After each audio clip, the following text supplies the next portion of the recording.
We need it. Oxygen. It's why we breathe.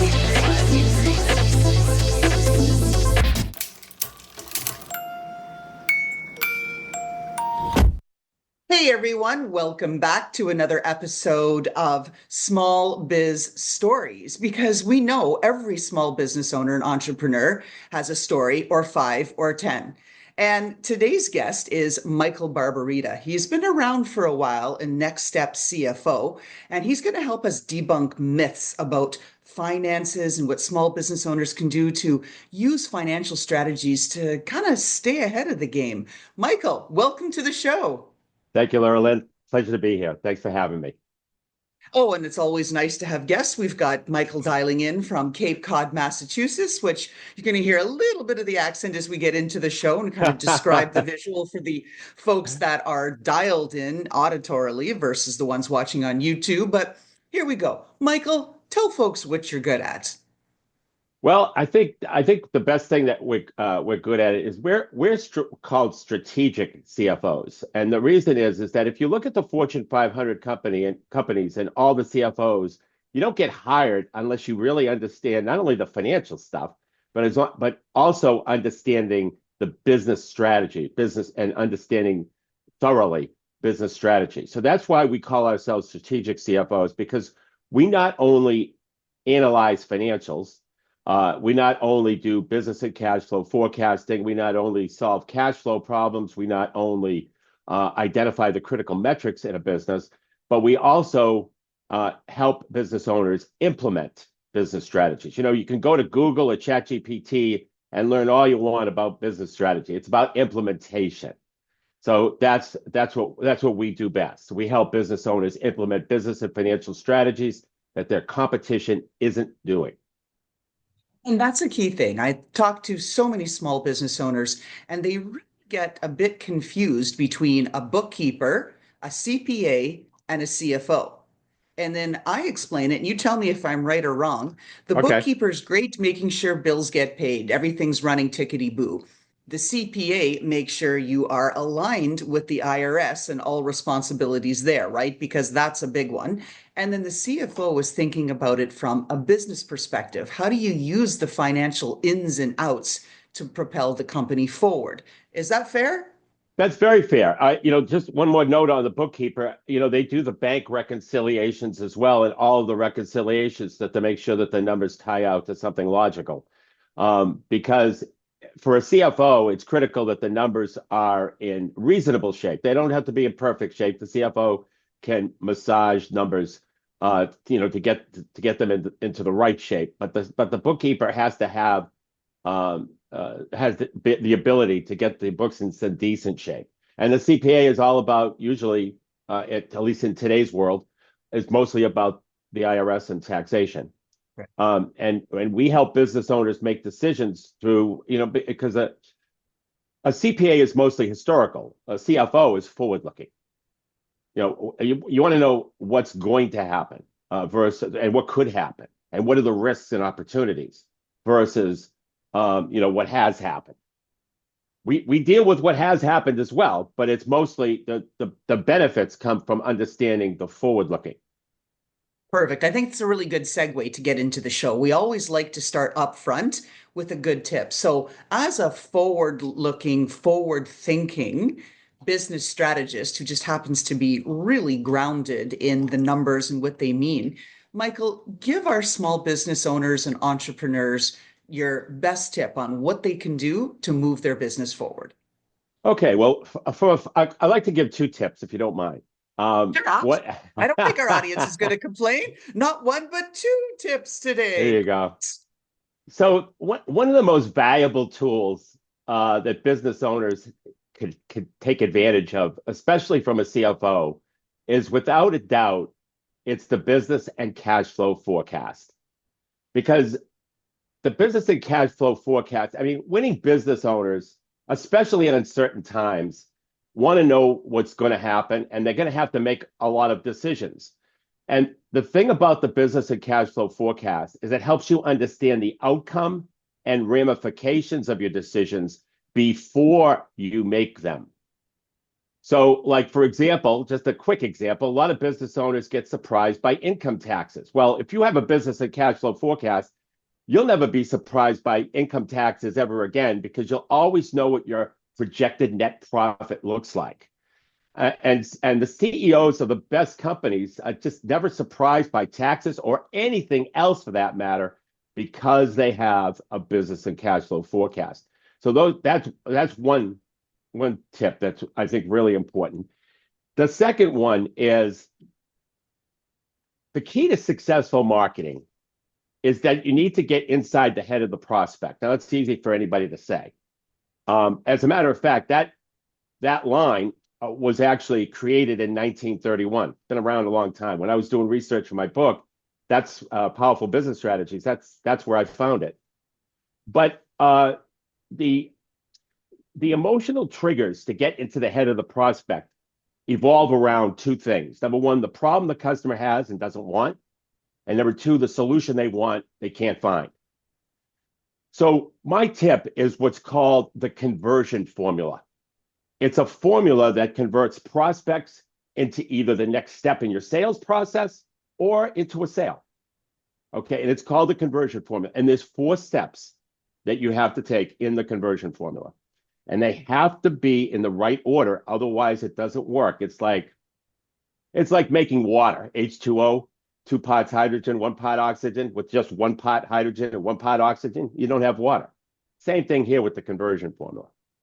So the conversion formula, 4 parts. The first part is called captivate. That's identifying the problem that the customer has and doesn't want. The customer has a problem, they don't want it, they want to get rid of it. Second, now that we've got their attention by identifying the problem, we're starting to get in the mind of the prospect. The second is what we call fascinate. That's the solution to the problem that they can't find. So we've identified those keys to successful marketing and to get into the head of the prospect with the first 2 components of the conversion formula. That captivate, problem, fascinate, the solution. The third component is educate. Now we have to explain why our product, service, and solution is superior to the competition in every way. And then the fourth component is we have to close them. We have to give them an offer. And that offer needs to be a compelling offer, one that will be hard to refuse. And so as a third tip, and do you have any questions so far Okay, on that? hold on here now. Let's just pause and kind of roll this back. So you left us hanging there at the third tip. You said you got to close it, but here you started with captivate, right? Get them on the hook, problem, really, identifying right? the problem, Fascinate them. That's the right. solution. Fascinate them, dazzle them, and say, woohoo, we're the best solution, right? Then you want to educate them. This is why we're the best. I think your fourth tip should be motivate. You got to motivate them to open their pocketbooks, right, and buy. You Well, left that's us the hanging on the offer. fourth one, Michael. What's the fourth? The fourth Okay, part of so that? Just it is close? It offer. doesn't. Yes, it's the close. But here's the thing: I can't just say your close has to be an offer, and it does have to be an offer that's so compelling that the customer can't turn it down without telling you the 5 components of a compelling offer. So, so I'd like to proceed, if I could, to talk about the Oh, of 5 course. components. Okay. So the first component of a compelling offer, and by the way, you could combine these components. So the first component of a compelling offer is called urgency and scarcity. Okay, so what is that? Urgency. This offer ends on Friday. Scarcity. We only have 3 left, or we don't have enough bandwidth to take on any more people, whatever it might be. That's scarcity and urgency. Second is risk reversal, where the seller in the transaction takes most or all the risk.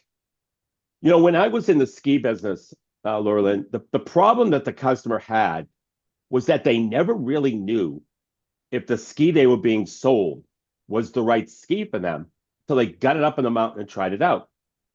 So we implemented what we called a ski guarantee. Ski the ski 3 times. You don't like it, bring it back for a brand new pair. Now, my employees thought I was out of my mind. They thought that we were going to have thousands of pair of skis coming back. But that didn't happen because all the customer really wanted was a great ski experience. We sold 8,000 pair of skis the year that we implemented that, a 25% increase, and only 8 came back. So it just proves that once again, a risk reversal is a very, very valuable tool to have in your offer. The third component of a compelling offer is adding more value to a product or service.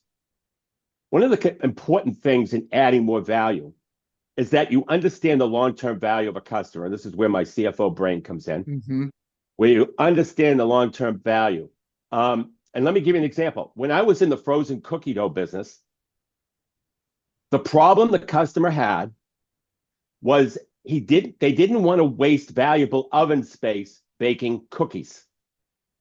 Okay, they didn't want to Because we waste wanted valuable. to eat them raw, right? That's right. That's the whole thing. You don't want to have a big pan, dirty the whole pan. You just want to, right? Anyway, sorry, go on.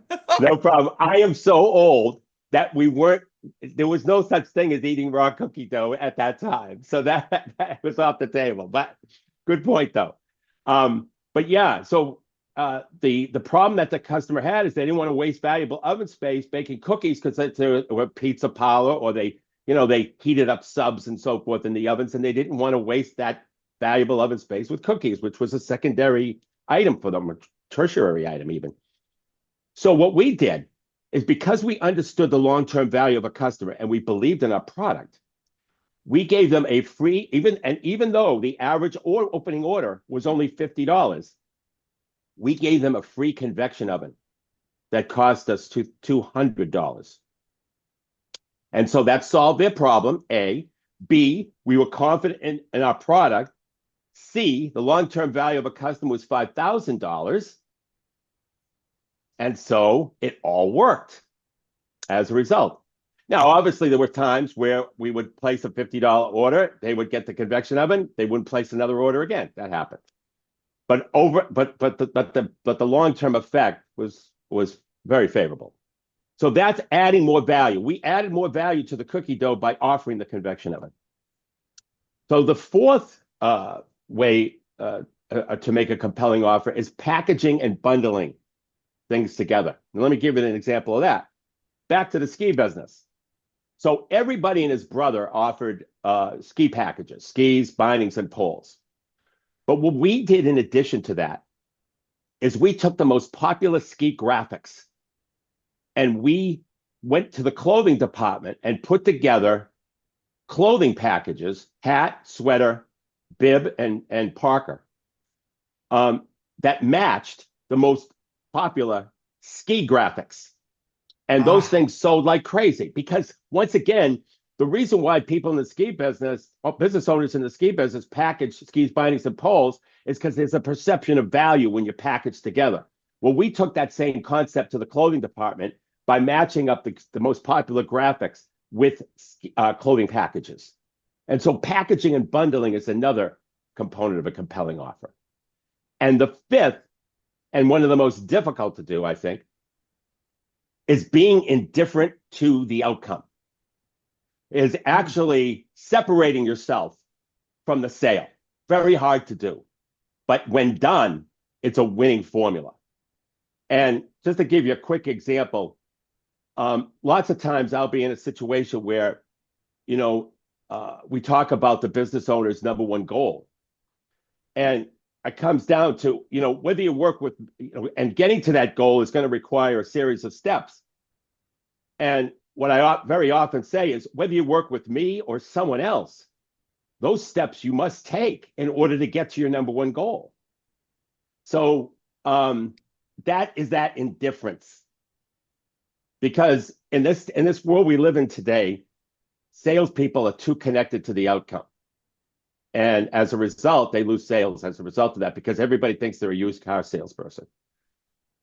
Wow, that's actually a really interesting insight. So I want to roll back and talk about a couple of things here, Michael. So first of all, the adding value and the package and the bundle concept. Brilliant that you brought in the clothes and pieces of that. And for our listeners who don't know Michael Barbarita, he has generated many, many millions of dollars through multiple business. He is kind of a retail king. We'll call you that and give you that title, right?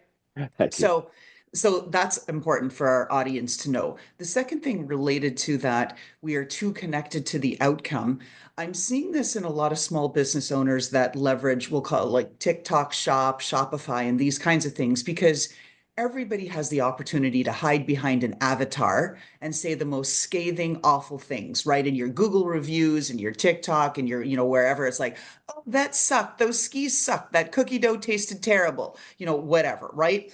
And we as the owners, we take such pride in what we're producing that we're crippled by these devastating reviews in multiple ways. Emotionally, financially, it affects the future outcomes of our business. And then, of course, just with respect to reputation, right, we're impacted. So, talk to us about how people, owners in particular, can decouple themselves from that outcome. So you're asking decouple themselves from a bad review? Is that Well, what I'm and from hearing? like that sale, you said they're so connected to the sale and the emotions that go into it that it's hard Right, to remain indifferent to the outcome and focused on right. moving forward. And it's all conflated with the I want to bring value to my customers. You just told us about that and bundling. So help us understand how we decouple ourselves. Yeah. The secret to that is really caring about the other person. Okay. And when you do that, and you really are skillful at that, that is when you can detach yourself. Because remember in the short example I gave about we're understanding the person's number one goal in life, because business is just a vehicle to live the life you want. It's not. It doesn't work the other way around. The business shouldn't control your life, and it does with many business owners. But the business should be the vehicle that serves you and supports the life you want and your number one goal. And so that's why we get very heavily deep into a business owner's number one goal in life. And if you can really focus on that, or whatever you're selling, whatever the desire, if you can get to the ultimate desire of what that prospect wants and focus on that, it's like a natural detachment and a desire a true desire to help, and a true desire, always, even to the point where you say, I can refer you to someone else who could do a better job than me. Even to that point, Wow. that's the type of detachment that I believe will help salespeople succeed multitudes more. That's really interesting insight. Now, I know you said you've written a book and you're making it available to our listeners to download, and that's Powerful Business Strategies as a book. Is that one of the tips that you have in there? Can you just describe to us some of the constructs in the book, what people can expect if they download Well, and read it? yeah, here's something that's really interesting that, we business owners have a tendency to look at the big guys, like, the big companies like IBM or some big companies that have billions and billions and millions of advertising dollars that they can just jam down our throats. And they have a tendency to copy them. And they use terms like largest selection, uh, best service, most convenient, most experienced, honest and sincere, highest quality, great location. And what the customer is saying when you say those things is, well, I hope so. I hope you're the most professional. I wouldn't do business with somebody who's unprofessional.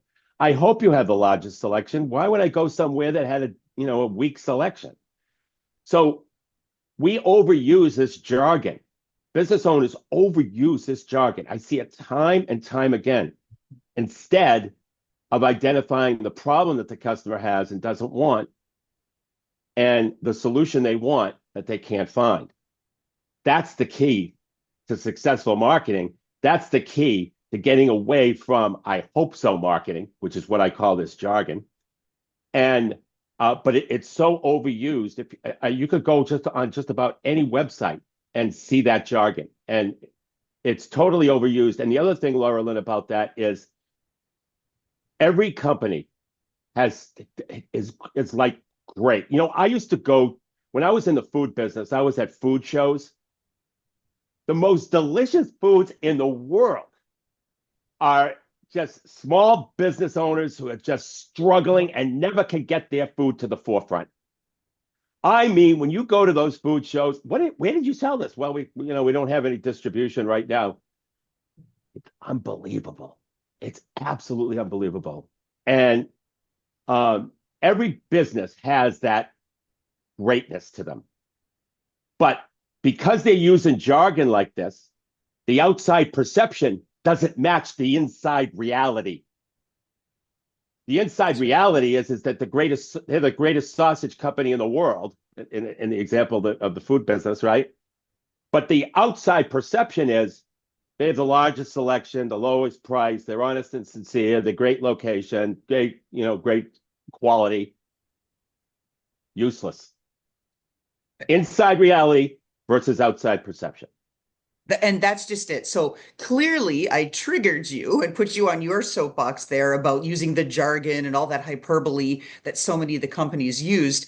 But then you've also, in return, in your comments, triggered me in that this is why I do this show. This is why I don't charge for it. And it costs time. It costs time to Right. produce it, to host, Absolutely. because I like to shine the light on these small business owners who have something really cool to offer, but people don't know. And I used to go to those food shows, Michael, Chicago, the big, massive, like the food, like Oh, the winter, oh the yeah. spring, like, Oh, oh my.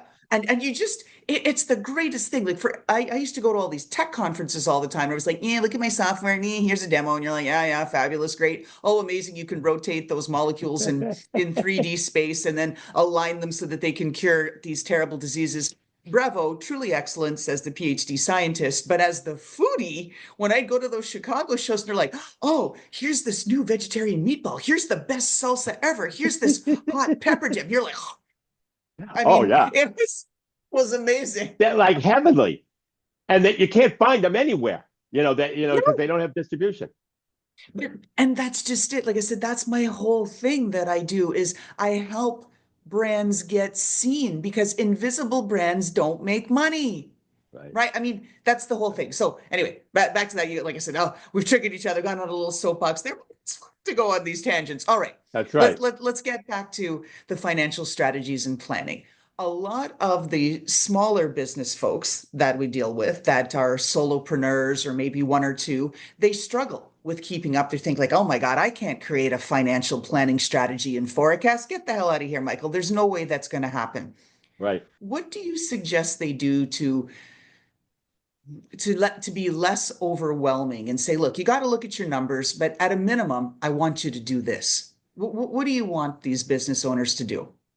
Well, the first thing they should do, and it's going to sound very simplistic, but the first thing they should do is they should increase prices. And they're going to say, ooh, I'm in a competitive environment. I can't increase prices. And I'm saying that you have to start to have faith in your product. If you don't have faith in your product and that you're the best, and then I understand why you don't want to raise prices, but you have to believe in your product. It's like when I was in the frozen cookie dough business and I gave away a $200 item for $50 in return. Got to believe in your product. If I didn't believe in my product, that would be an idiotic thing to do. So you have to believe in your product. The other thing is you have to look at your cost structure. So we have a formula for cutting expenses. You cut the expense if the expense doesn't help you acquire a customer, if the expense doesn't help you retain a customer, if the expense doesn't increase the long-term value of a customer, and if the expense doesn't help deliver your product or service to a customer. And that's when you would cut. Okay, so if it doesn't help acquire, doesn't help retain, doesn't help increase the long-term value of a customer, and if the expense doesn't help deliver your product or service to a customer. Now, having said that, everything can be negotiated. A lot of my clients, small business owners, they're afraid to negotiate. They think that whatever price they pay for whatever it is, they think it's in cement. It's not cement. And because the other business is usually a business owner. Now, sometimes it's a big company. Sometimes you're doing business with Apple or Facebook, and I get that. But you'll still be surprised. You should negotiate every single thing. So that's the other component. The other thing is you should take deposits to help increase cash, and increase cash flow. The other thing is everybody should have a downsell. They should have a cross sell and they should have an upsell. So they should be able to have a particular product that they're selling to a prospect, and they should have an upsell to it or another product to sell to them as a cross sell. Because here's the data: 34% of customers who buy from you are ready to buy something else at the point of sale if asked. Okay, so 34%. If you sell something, you can sell something else at the point of sale 1/3 of the time. So but you have to be ready with an upsell, cross sell, and a downsell. Because if your base product is not affordable to the particular prospect, you need to have a downsell ready to offer them. I've never heard that articulated like that. I really like that. I've always heard the upsell, the cross sell, but not having the downsell. So I think that's great. And Michael, I know we're getting close to the end of our show, and tariffs are they're an episode unto themselves. But Right. what advice can you distill down in the couple of minutes we have left, given the unpredictability, the volatility? How does the small business owner go, oh, the tariffs are on, they're off, they're on, they're off? Like, what do I do? How do I plan? What do you recommend? Well, I recommend that you have to if you are getting hit with a tariff, you have to increase your prices. There's just no way around that. Now, there are business owners that are using creative ways to avoid tariffs. They're not exactly above board, so I'm not going to talk about them. But that they're doing certain things. Some shipments are being delayed in the hopes that the tariffs will go away in those particular countries. So that's another thing, which is stressful. Also, I'm not saying it's not. So the tariffs do present itself with a special problem.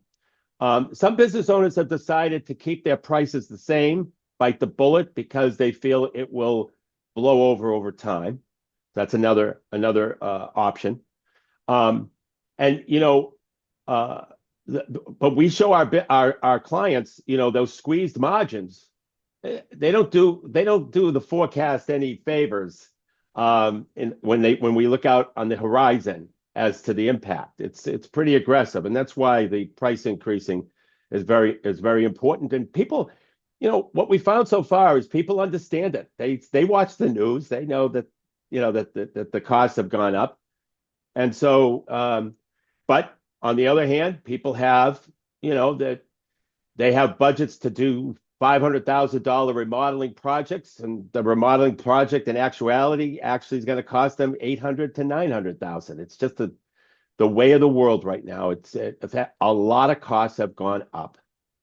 Yeah, it's difficult for a lot of owners. It truly It is. is. Now, as we wrap up, Michael, where can folks find you? So we know, nextstepcfo.net and your book there. Tell folks where they can find you and how they can get in Right. touch with you. Well, there's a couple of ways. So nextstepcfo.net, there'll be a pop-up that comes up where you could download a free book. There's no need to put your email address or anything like that. You could download the book. It's my contribution to the business world. It has business and financial strategies that your competition isn't doing. I promise you that. And then also, I'd like to give your listeners an opportunity to do a book interview. Business is always changing. We've got inflation, we've got tariffs. Right. So, we've got interest rates that are higher than what they were in 22, 23. So because of that, I keep writing additional additions to my book, and I love interviewing business owners. It's 60 minutes on Zoom. I show them strategies from my book, and then I ask them questions about the impact that they think the strategy would have for businesses that would implement it in their industry. It's an industry perspective. And so then I document it for the book. And so if business owners would like to do that, they could go to nextstepcfo.net/contact, fill out the contact form, put book interview in the messaging, and away we go. That's a lovely offer. I've interviewed almost 250 guests and no one's done that. So I think that that's great. Okay, Michael, we're going to bring it home. Signature question of the podcast. Our listeners and viewers want to peek into your closet and they want to know what footwear in that closet represents who you are. Michael Barbarita, Next Step CFO. Describe what we're looking at. I'm thinking shiny dress shoes. To describe. There you go. It's mostly shiny dress shoes and a couple of basketball sneakers. Even though I'm way too old to play, I still get around a little bit at about 1/10 of the speed I used to be. But you're still out there, right? I'm still Jumping, out trying to there. play hoops. Yeah, I'm That's it. still That's how out you there. Still stay out there. young, stay Yeah, fresh. All doing the right, best I can. folks. That's a wrap with Michael Barbarita, Next Step CFO. Thank you for joining us on Small Thank Biz you for having me. Stories. Thank you.